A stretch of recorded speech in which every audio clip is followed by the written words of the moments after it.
नाज़रीन ने ज्वाइन किया है मोहतरम हबीब अकरम साहब, किसी तारीफ के मोहताज नहीं है। बहुत शुक्रिया हबीब अकरम साहब। अब बात शुरू करने में समझ नहीं आती, मैं कहाँ से पूछना शुरू करूँ।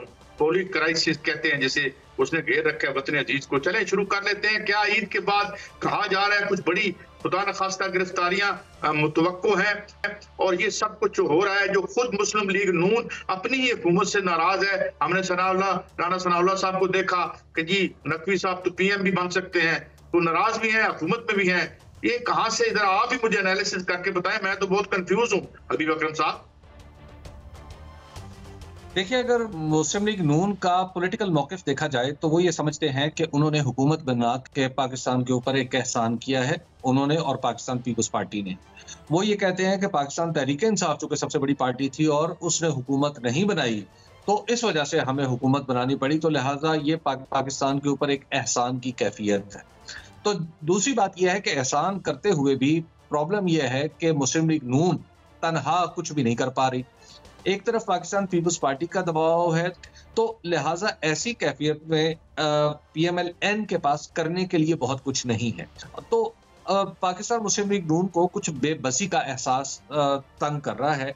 इस वजह से उसके अंदर आप देख रहे हैं कि मुख्तलिफ तरीके की कुछ आपको एतराज़ात नजर आते हैं, कुछ शिकवे गिले भी नजर आते हैं। तो ये एक नेचुरल बात है जिनसे मुस्लिम लीग नून गुजर रही है। और दूसरी इसकी बुनियादी बात काजी साहब ये भी है कि मुस्लिम लीग नून ने पिछले 2-3 साल में अपने आप को वोट को इज्जत दो के एंटी एस्टैब्लिशमेंट नैरेटिव से लेके फौरन ही, यानी बहुत तेजी से एक प्रो एस्टैब्लिशमेंट नैरेटिव पर शिफ्ट किया है। तो जब भी किसी पॉलिटिकल पार्टी को इस तरह शिफ्ट करते हैं तो उसके अंदर तोड़फोड़ होना, गिले शिकवे होना, आवाजें उठना बहुत ही आपको पता है कि यकीनी हो जाता है। तो लिहाजा वो सारी सूरत हाल है जो हम देख रहे हैं। अच्छा हबीब अकरम साहब, ये भी आप देख रहे हैं, ये जो खत आया, अब तो खतूत आ रहे हैं और खुद जो है वो इंसाफ देने वाले इंसाफ के तलब करते नजर आ रहे हैं। तो ये अभी थोड़ी देर पहले बात भी हो रही थी किरमानी साहब से, और आपकी मेरी बात भी रहती है, ये पैसे और पावर और पॉलिटिक्स ने कुछ पार्लिमानी जमहूरियत को कुछ खाना खुआर नहीं कर दिया इसका।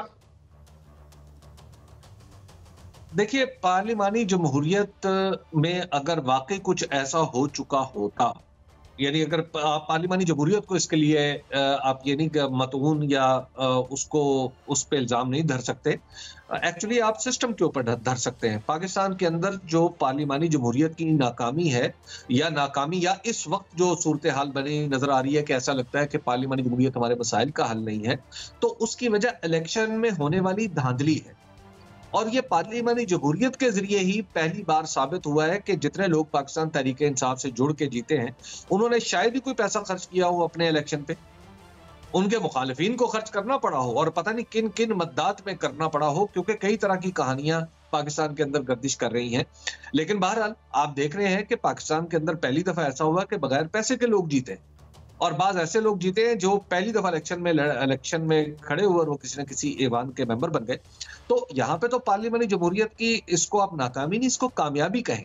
नाकामी का पार्ट वो है कि जब आपने मैंडेट की हामिल पॉलिटिकल पार्टियों को इक्तदार में नहीं आने दिया और मैंडेट की किरचियों को जोड़कर एक बर्तन बनाने की कोशिश की है, अब उसमें से पानी रिस रहा है, तो आप कह रहे हैं कि पार्लिमानी जमहूरियत नाकाम हो गई। ये ऐसा नहीं हुआ। ये प्रॉब्लम ये है कि जो शक्ल दी थी पार्लियामेंट जमहूरियत के जरिए अवाम ने, वो शक्ल एक्सेप्ट नहीं की जा रही। अच्छा, अब एक और बात हो रही है, एक ग्रैंड डायलॉग के साथ एक ग्रैंड अलायंस भी बन रहा है और बताया जा रहा है चकजई साहब उसको हेड करेंगे। खान साहब के हवाले से उनके हवारी, उनके दोस्त, उनके चाहने वाले बड़े पुरुम्मीद हैं कि जनाब वो 2/3 मेजॉरिटी से तशरीफ लाएंगे दोबारा। ये क्या आपको एक दीवाने का ख्वाब लगता है या क्या है आपका इस पे टेक? दुनिया में जब भी कोई सियासी तहरीक चलती है तो उसके इब्तिदा में वो दीवाने का ख्वाब ही नजर आती है। आप देख लीजिए कि कोई भी सियासी तहरीक उठा के देख लीजिए कि उसका आगाज जो है वो जितना भी बड़ा करने की कोशिश की जाए, अमली तौर पर वो छोटा ही होता है, लेकिन आहिस्ता आहिस्ता वही तहरीक इतना कदकाठ, इतना मॉस गैदर कर लेती है कि उसके बाद उसको उससे नजरअंदाज नहीं किया जा सकता। तो पाकिस्तान के अंदर अलायंसेस पहले भी बनते रहे हैं पाकिस्तान के, और आप अलायंसेस की कामयाबी तो आप देख लीजिए कि 1977 में एक अलायंस बना था, वो भी अपने मकासद में कामयाब रहा। उसके बाद आईजे बना था, वो भी अपने मकासद में कामयाब रहा। अभी हाल ही में एक अलायंस ने अक्टूबर 2022 में बन के एक हुकूमत गिरा दी थी और वो भी कामयाब रहा, और एक बार फिर एक अलायंस वजूद में आ गया जिसने हुकूमत बना ली। तो अब उसके खिलाफ अगर एक दूसरा अलायंस वजूद में आता है तो इसमें इसमें कोई, मेरा ख्याल है, कोई हैरत की बात तो नहीं है। दूसरी बात यह है कि ये अपोजिशन का अलायंस जो बन रहा है, इसमें आप मुख्तलिफुल ख्याल जमातें, शायद उनका इतना वजन तनहा ना हो और या कहीं पॉकेट्स में हो, लेकिन पाकिस्तान तहरीक-ए-इंसाफ एक ऐसी जमात है जो मुल्कगीर है, इसका हर जगह वजन मौजूद है। अब अगर पाकिस्तान तहरीक-ए-इंसाफ किसी अलायंस में जाती है और उस फर्ज किया मजलिस वहदतुल मुस्लिमीन अब एक जलसे की इजाजत तलब करती है, तो उसको भी इजाजत नहीं मिलती, उसको भी इजाजत नहीं मिलती जलसे की। या मौलाना, या माफ कीजिएगा, महमूद खान चकजई साहब पशीन में और क्वेटा में अगर जलसा करना चाहते हैं, वहां पर भी उन्हें इजाजत नहीं मिलती। तो इसका मतलब तो यह है ना कि फिर सिस्टम आया हो गया। वो जो इंसाफ की बात की जा रही है पाकिस्तान के अंदर, फिर वो वाकई उसके अंदर वजन पैदा हो जाएगा। तो मेरा ख्याल यह है कि ये अलायंस जो है, ये सिस्टम की लिमिट्स भी टेस्ट करने के लिए है, और मुझे तवक्को है कि हमारा सिस्टम जो है अब एक खास हुदूद जो है पाकिस्तान की डेमोक्रेटिक हुदूद और दस्तूरी हुदूद, उनको क्रॉस नहीं करेगा। और ये जिसे कहते हैं ना एक लताइफुल हील के जरिए अगर पीटीआई वापस मेन स्ट्रीम में आने की कोशिश कर रही है तो उसे आने देना चाहिए, उसे वेलकम करना चाहिए। और उसके चांसेस मौजूद है दोबारा इसी तरह जैसे कहा जा रहा था कि थम्पिंग मेजॉरिटी उसे मिल रही थी बकौल उनके इस इलेक्शन में भी, तो आइंदा उन्हें आप रूल आउट नहीं कर सकते, वो आ सकते हैं दोबारा इसी ताकत के साथ। थम्पिंग मेजॉरिटी उन्हें मिल चुकी है। 8 फरवरी 2024 को जो इलेक्शन हुआ है उसका फॉर्म 45 ये बताता है कि उन्हें थम्पिंग मेजॉरिटी हासिल थी और उनकी मेजॉरिटी मिनॉरिटी में बदल गई। अब ये सूरत हाल एज इट इज ही कायम रहेगी, और आइंदा भी जब इलेक्शन होगा, या तो आप ये करें कि मैंडेट वापस हो जाए, किसी भी जल्द से जल्द वापस हो जाए, मैंडेट वापस हो जाए, और फिर पाकिस्तान तहरीक इंसाफ अपनी हुकूमत बनाए और फिर अच्छा बुरा करके दिखाए और फिर उसका नतीजा भुगते। तो जब तक ये नहीं होगा, यस, ये इम्कान बदस्तूर रहेगा कि पाकिस्तान तहरीक इंसाफ जब भी इलेक्शन में आएगी तो उसको 1/3 ही उसको 2/3 जो है लोग उसको वोट करेंगे। अच्छा हबीब साहब, एक ट्रूथ एंड रिकंसिलिएशन कमीशन, जाती तौर पर तो मैं समझता हूं कि ट्रूथ एंड ये जहां से इस्तलाह आई है साउथ अफ्रीका से, वो उसके अवाम से बहुत बड़ी गद्दारी थी जो बाद में मंडेला के साथियों ने भी माना। मसला तो हबीब अकरम साहब इस मुल्क पर वसाइल जो है उसके कब्जे का है। ये ऐसे लगता है ये पार्लिमानी जमहूरियत नहीं है, प्लाट पर कब्जे की जंग हो रही है। मालियात हैं, 2 साबिक वज़ीर आज़म कह चुके हैं 70 करोड़ का टिकट बिकता है। और इस निजाम से बेजारी का इजहार नहीं किया उन्होंने, इस माशी निजाम से अवाम ने, आप क्या समझते? देखिए, पाकिस्तान का मुआशी निज़ाम जो है उसमें बहुत बुनियादी नोयत की इस्लाहात की ज़रूरत है। पाकिस्तान के मुआशी निज़ाम में अगर आप देखें तो आज भी सबसे बड़ा जो स्टेक होल्डर है वो दुनिया भर में हुकूमत ही होती है, लेकिन यहाँ पर अगर आप बिजनेस में देखें, इकोनॉमी की बात नहीं कर रहा मैं, बिजनेस की बात कर रहा हूँ। बिजनेस में भी आज सबसे बड़ा स्टेक होल्डर जो है वो हुकूमत और उससे मुल्हिका इदारे।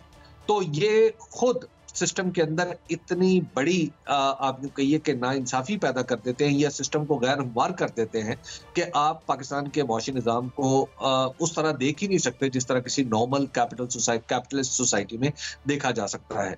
आप हमारे यहाँ आप देख लीजिए कि बहुत बड़े बड़े कारखाने, बहुत बड़ी बड़ी चीजें वो हुकूमत या हुकूमत से मुल्हिका इदारों के कंट्रोल में है। तो आप इसे कैसे कह सकते हैं कि यहाँ पे एक आम आदमी के लिए बिजनेस के जरिए या अपनी सलाहियत की बुनियाद पर ऊपर आना, मुआशी तौर पर ऊपर के दर्जे में शामिल हो जाना आसान है। तो लिहाजा पाकिस्तान में चूंकि अपवर्ड मूवमेंट बहुत मुश्किल है, तो इसलिए इस निज़ाम की नाइंसाफी का तासुर गहरा होता चला जाता है। इसके लिए ज़ाहिर है इस्लाहात करनी है, और इस्लाहात कोई जानदार पॉलिटिकल गवर्नमेंट ही कर सकती है जिसने सबको बिठाना है हुकूमत के अंदर, स्टेक होल्डर्स को बिठा के बताना है कि जनाब आप ये जो काम कर रहे हैं ये शायद करना मुनासिब नहीं है, मुल्क की मईशत को दूसरे रास्ते पे लेके चले ताकि हम सब एक और जो आपने कुछ दिन पहले देखा, मोहसिन नकवी साहब का उन्होंने बंदा मांगा, अपनी ब्यूरोक्रेसी में से नहीं मिला उसको, यहाँ से उसे क्लियरेंस नहीं मिली पंजाब गवर्नमेंट की। नाराज नाराज से फिरते हैं ये सारे जो हैं। फिर कहते हैं ग्रैंड डायलॉग करें, आपस में बैठ के करें। क्या ग्रैंड डायलॉग करें? क्वार्टर में 2 स्वयं आ गया अरबों रुपए का, वो काम साथ जारी है, लड़ भी रहे हैं, हुकूमत में भी है और नाराज भी है। देखिए काई साहब, ये जो ग्रैंड डायलॉग है ना, इसका एक पाकिस्तान के तनाजुर में एक खास मतलब है। और वो मतलब ये है कि डायलॉग जब किया जाए तो उसमें एस्टैब्लिशमेंट भी बैठे, उसमें अदालत भी बैठे और उसमें सियासतदान भी बैठे। अब ये एक मफरूज़ा है कि ऐसी कोई सूरत हो जिसमें सब लोग बैठे और फिर कोई नतीजा निकल आए, तो वो पाकिस्तान के लिए बेहतर होगा। ये एक महज मफरूज़ा है। मसला ये है कि पाकिस्तान के अंदर ग्रैंड डायलॉग हो चुका है और उसका नतीजा हमारे पास 1973 के दस्तूर की सूरत में हमारे पास है। असल बात यह है कि हम सबको अपनी अपनी जगह ये ग्रैंड डायलॉग करने की बजाय हम अगर दस्तूर को पूरी तरह मोहतरम समझें और समझने लगे तो मसला हल हो जाएगा। लेकिन यहाँ पे आप देखिए कि ग्रैंड डायलॉग जहां से आवाज, सवाल है, थोड़ा वक्त कम है हबीब अकरम साहब। अब देखिए सब PIA की जो इन्वेंटरी थी, या जिसे अमेरिकन लैंग्वेज में इन्वेंटोरी कहते हैं, कि वो उसके पुर्जे भी बेच दिए और उसके अलावा इतना सब कुछ हुआ। तो ये इसी के लिए ग्रैंड अलायंस तो नहीं हो रहा कि अब ये जो बाकी कुछ असासी बच्चे हैं इन्हें इधर उधर करें? भाई साहब, मुझे निहायत अदब के साथ मैं जसारत करूंगा ये कहने की कि ये असासे नहीं है, ये लायबिलिटीज है। ये आप जैसे अदीब लोग जो है ना, वो जब एक गुफ्तगू करते हैं तो गुफ्तगू को इस पैराए में कहते हैं कि ये तो जनाब फैमिली सिल्वर्स है। PIA हो गया, स्टील मिल हो गई, रेलवे हो गया, इनको अगर किसी ने हाथ लगाया तो गोया पाकिस्तान की सलामती को नुकसान पहुंच जाएगा। मैं समझता हूं कि ये बिल्कुल असासे नहीं है, ये हमारी लायबिलिटीज हैं और इनसे जितनी जल्दी जान छुड़ाई जा सके वो छुड़ा लेनी चाहिए। और जितनी माकूल शराइत पे जो इस वक्त पाकिस्तान के अंदर मुआशी हालात हैं, वो जाहिर है हम डिक्टेट नहीं करवा सकते, लेकिन हमें बहुत सारी दीगर शराइत मानना पड़ेंगी। इवन देन मैं समझता हूँ कि इनसे जान छुड़ाई जाए तो पाकिस्तान शायद कुछ बेहतर तौर पे आगे बढ़ सकेगा।